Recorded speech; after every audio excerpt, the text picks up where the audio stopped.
చామంతి పూలతో కానీ గన్నేరు పూలతో కానీ ఇంట్లో పూజ చేసుకోండి.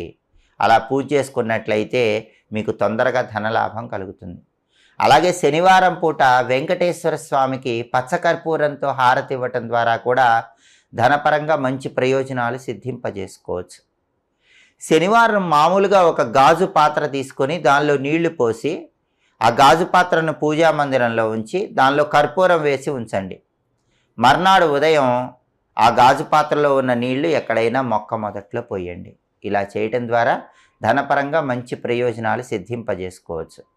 అలాగే జీవితంలో ఎలాంటి కష్టాలు లేకుండా ఉండాలంటే, ఎదుగుదల తొందరగా రావాలంటే, అభివృద్ధి తొందరగా రావాలంటే మూగ జీవాలకు శనివారం పూట బెల్లంతో తయారు చేయబడిన పదార్థాలు ఆహారంగా వేయాలి. ఆవులకు కానీ, ఎద్దులకు కానీ, కుక్కలకు కానీ, కోతులకు కానీ